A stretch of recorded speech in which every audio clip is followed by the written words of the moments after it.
See, what we want to do is we want to hopefully see some fish coming up. Very similar to, like, you see the stripers come up. But this time of the year, there's not a whole lot of prolific hatches. The month of August, it's mostly like terrestrials, like, ants and grasshoppers or inchworms. Ants and stuff, terrestrials, drop off the trees, fall into the water, and that's when you'll see some of the fish come up and take them. But this is a pretty good stretch right through here. You got this bend in the river, and it gets pretty deep right there. Sometimes that'll hold a few fish. And then down below, we got this nice run, which is deep to that opposite side undercut bank. It'd be nice though if we see some fish working on the surface. But I'm going to rig up the floating line with a little ant or a beetle, and we'll throw that for a while and see what happens.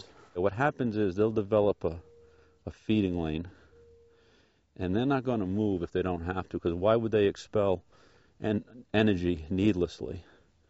And that's what happens. They get the natural insects funneled down to them. They'll just lay in one area, and that's what's kind of cool about if you had a real good hatch going on. When the insects start to emerge and hatch out, they actually step out of their little nymphal shuck, and what happens, the trout start feeding on the surface. And then when that happens, it gets pretty exciting, because now you can see many fish coming up, and you can actually look in the water and see exactly what flies they're feeding on. You can see that it's very small, just a little tiny, unassuming little midge. We'll put a little bit of dry fly floating on there to keep it up on the top. Now the whole trick is to be able to see the fly, which I can see it right there floating. And you want to be able to make sure you can cast it out there without getting yourself in the trees.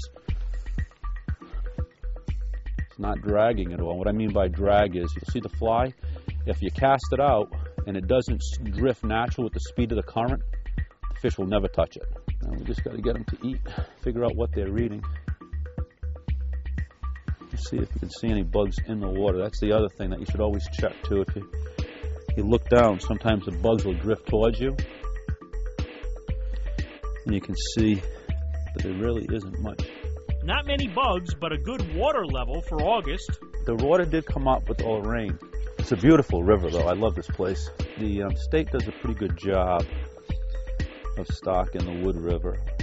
Plus, it's Trout Unlimited does a lot of float stocking, so they usually get some good fish. You get some fish up to 20 inches, which is a good sized trout for this state.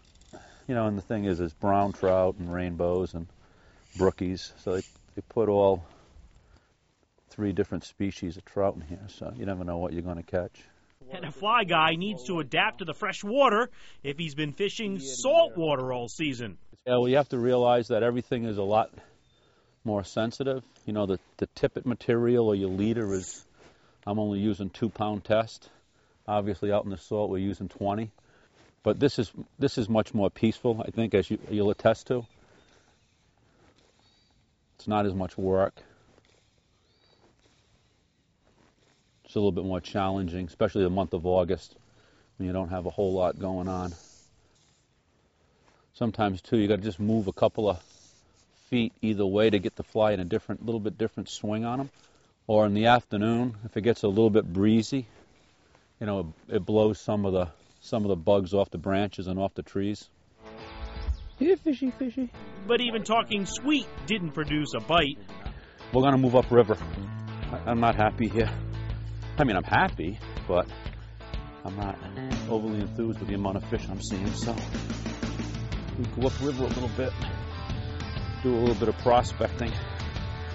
I didn't think that this was going to be. This is like walking through the jungles of Belize. You understand what I mean about hatches, and what that is when the insects mature into adults, and they come out of the mud, and they start to ascend to the surface. And then what happens is the adult flies stay on the water for a few seconds, drying their wings before they fly away. And that's when the trout really start feeding on them, because they're not so much trapped, but the trout has a good time to look at, a long time to look at them, and come up and feed on them. The problem with the month of August is those prolific hatches that you would have in April, May, and June are pretty much over until we get into the month of September. So we got to be a little patient here to see. Hopefully a few fish come up. If not, we're going to have to fish subsurface a little bit to see if we can find a couple. I'm going to wade my way out on this little gravel bar, and you don't want to wade out too quickly, because there could be fish laying in close, and you don't want to spook those fish. So I'll step out a little bit, make some casts, let the fly swing, work my way right down that opposite bank.